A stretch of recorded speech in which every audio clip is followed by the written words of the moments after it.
Hello, my dear student. Welcome you here in this lecture number 93 for that topic human excretory system, that excretory products and their elimination.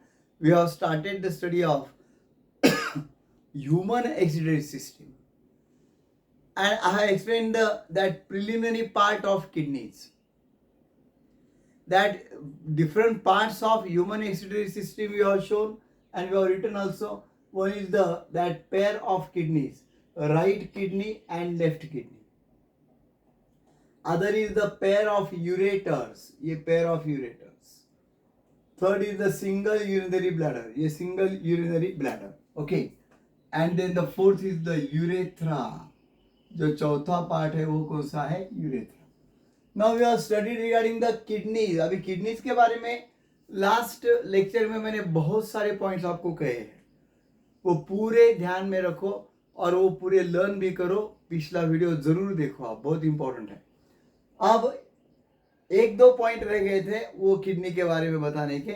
उसमें एक ऐसा है that on the top of each kidney ये जो cap like structure दिख रहा है, वो पर्टिकुलरली बावर्ची लोग डालते हैं ना, वो वैसा एक कैप लाइक स्ट्रक्चर जो है, this is known as the adrenal gland और सुप्रारीनल ग्लैंड. वो सुप्रा है तो मैं उसे सुप्रिया ही पढ़ता हूँ. वो suprarenal gland and renal gland और सुप्रारीनल ग्लैंड यानी किडनी के रीनल यानी किडनी. ये वर्ड्स भी मालूम होना चाहिए. रीनल यानी किडनी, ओके. कार्डियक यानी हार्ट, पल्मोनरी यानी लंग्स, ओके. तो ये जो है गोनाडियल यानी sex organs like this. Osteo यानी बोन. तो पर्टिकुलरली अभी ये रीनल है, सुप्रारीनल. सुप्रारीनल गैस्ट्रिक यानी स्टमक. तो सुप्रारीनल के मतलब किडनी के ऊपर वाला वहां पे है.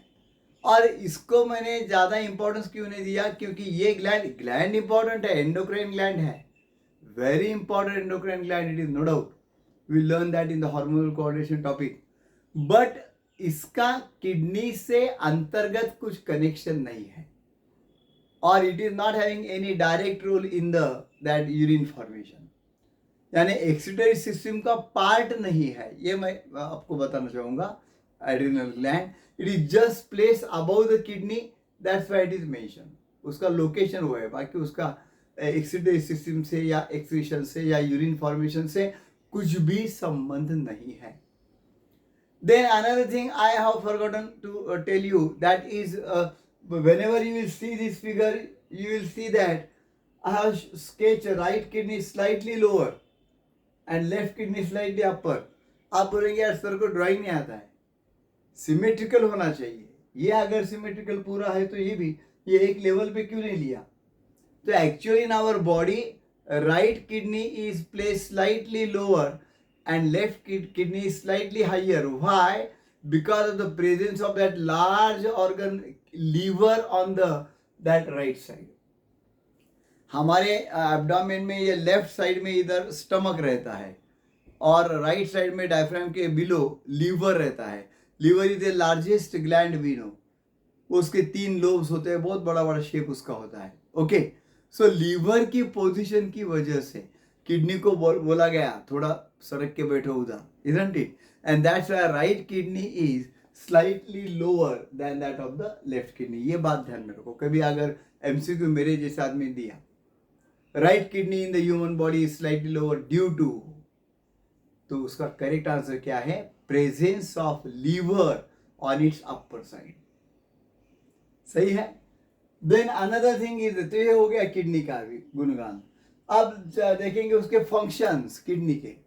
सो most essential excretory organ, so excretion is most important function, isn't it? That removal of nitrogenous waste. Nitrogenous waste जो है उनको रिमूव करना है. कौन से रहते हैं nitrogenous waste? Mostly we are ureotelic, so urea, little bit uric acid, traces of ammonia, थोड़ा सा creatinine, isn't it? Excessive ions, okay. ये मेटाबॉलिक वेस्ट है. And excessive water. Excess water जो शरीर में जरूर नहीं है उसका सबका यूरिन बनता है, and that urine is thrown out. So formation of urine ये किडनी का मेन फंक्शन है। So how that urine is form inside the kidney, all that details we have to learn. उसके लिए पहले किडनी का internal structure हमको learn करना है, हिस्टोलॉजी लर्न करना है, and how that urine formation occurs, that is really interesting part, that you have to learn. और वो मैं सिखाऊंगा आपको, तो कितना इंटरेस्टिंग होगा देखो। Okay, then another is there particularly removal of nitrous waste है। उसके साथ साथ दूसरा फंक्शन भी है, ऑस्मो रेगुलेशन, यानी that regulation of that particularly salt and water balance, salt and water balance, यही इंपॉर्टेंट। पूरे सेल्स जो हमारे एक पर्टिकुलर अवस्था में रहते हैं because of that osmotic pressure applied by the fluid, turgid होते हैं। आपको मालूम है अगर वाटर चला गया उसमें से तो क्या हो जाएगा, वो फ्लैक्सीड हो जाते हैं। And if the cells will get flaccid, ढीले हो गए बहुत, तो क्या हो जाएगा, the cells will not be able to work. हमारे मस्कुलर सेल्स अगर ढीले हो गए तो मसल्स काम ही नहीं करेंगे। So that dehydration whenever occurs there it happens. पर पर्टिकुलरली एक काइंड ऑफ ऑस्मोटिक प्रेशर की जरूरी है, उसके लिए कुछ आयनिक बैलेंस इंपॉर्टेंट है वहां पे, Na+Cl- K+ लाइक दैट और एनी अदर। तो ये ionic balance, salt water balance ज्यादा भी ठीक नहीं है, कम भी ठीक नहीं है। अगर ऑस्मोटिक प्रेशर ज्यादा हो गया तो फट जाएंगे, इजंट इट, सेल्स बस्ट हो जाएगी। वो मेंढक हम देखते थे ना, पानी पीता गया पीता गया पीता गया फट गया, वैसा हो जाएगा ना, isn't it. So if osmotic pressure will be increase, cells will burst. If osmotic pressure will be decreased, the cells will shrink. तो ये मेंटेन करने की जिम्मेदारी किडनी की है, और किडनी का वॉच बहुत कीन रहता है। अगर सॉल्ट ज्यादा आए हैं निकाल दो, एक्सक्रीशन में यूरिन के साथ चले जाएंगे। अगर वाटर ज्यादा आया है निकाल दो, वो यूरिन के साथ चला जाएगा, isn't it? This is really miraculous work performed by kidneys. Then another very important thing is that acid-base balance of blood. Acid-base balance of blood is removed there, isn't it? That means maintains the pH. Acid-base balance maintain करता है, maintains pH. ये pH maintain करता है हमारे blood का। एक typical pH हमारे blood का होना चाहिए 7.4 के आसपास दिया है, स्लाइटली अल्कलाइन। अगर एसिडिक पदार्थ हम खाते हैं बहुत खट्टे, कभी कभी कुछ लोगों को खट्टे पदार्थ खाने की इच्छा होती है, वो अलग पार्ट है, मालूम है ना। So particularly that is there one kind of the hormonal change causing there that kind of the feeling in some of the woman when they become pregnant, isn't it. तो ये छोड़ दो, खट्टे चीज अगर हम खाते हैं तो डेफिनेटली हमारे ब्लड का पीएच जो है वो कम होना चाहिए, एसिडिक होना चाहिए 7 के अंदर। पर वो उसको भी निकालना, एक्सेसिव एसिड को निकालना, या एसिड कम पड़ गया तो यानी ये पूरा जो है वो बैलेंस जो है पीएच का, that is maintain by what is से that kidneys, very important job. Then kidneys और एक जॉब बहुत इंपॉर्टेंट करते हैं, that removal of toxic drugs and pigments। बहुत बार हम जब देखते हैं हमारे खाने में कुछ प्रिजर्वेटिव हम लेते हैं, आजकल वो जंक फूड आप खाते हैं बहुत, मैं कम खाता हूँ, तो जंक फूड जो खाते हैं उसमें बहुत सारे प्रिजर्वेटिव्स होते हैं, या कुछ ड्रग्स ले है, या कलर पिगमेंट्स है, कलर दिया है किस मटेरियल को तो वो पिगमेंट्स है।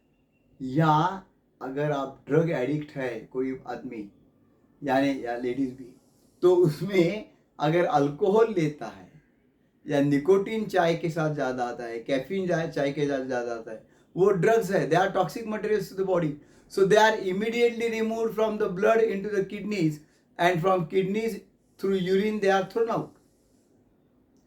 तो देखो, जिसने अल्कोहल लिया है उसके यूरिन को अल्कोहलिक स्मेल आता है, ओके, क्योंकि that alcohol is removed by the kidneys along with urine.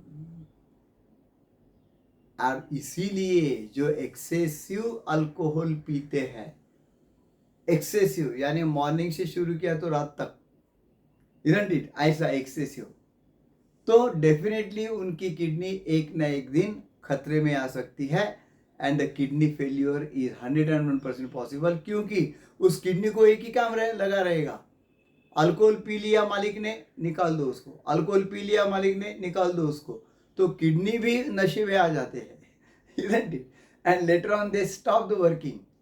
सो ये बहुत बैड हैबिट है, लेकिन ये इंपॉर्टेंट काम है।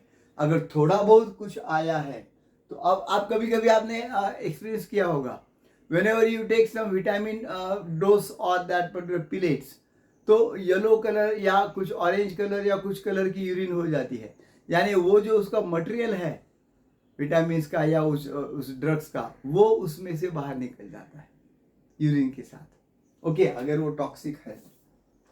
And then another, it produces one hormone, उसमें हार्मोन एक बनता है इरिथ्रोपोएटिन, वेरी इंपॉर्टेंट फंक्शन, ये आता है इसमें हमारे एमसीक्यू में, and that promotes the, helps the erythropoiesis. Erythropoiesis क्या है? इरिथ्रोपोएसिस हमने पढ़ा है, erythropoiesis is the formation of new RBCs, formation of new RBCs, नए आरबीसीज बनने की प्रक्रिया जो रेड बोन मैरो में होती है उसे कहते हैं erythropoiesis, and that is helped there by this hormone erythropoietin. So all these functions of kidneys are really marvellous, and it is definitely damn sure that without kidneys no person can survive, okay. तो मुझे बिल्कुल confidence है, ये पूरे के पूरे functions मैंने बहुत अच्छी तरह से एक्सप्लेन किए हैं, you must have got it. So do give like and share to this video, and do subscribe to my channel Kate Sir Biology and Kate Sir Chemistry. Thanks a lot.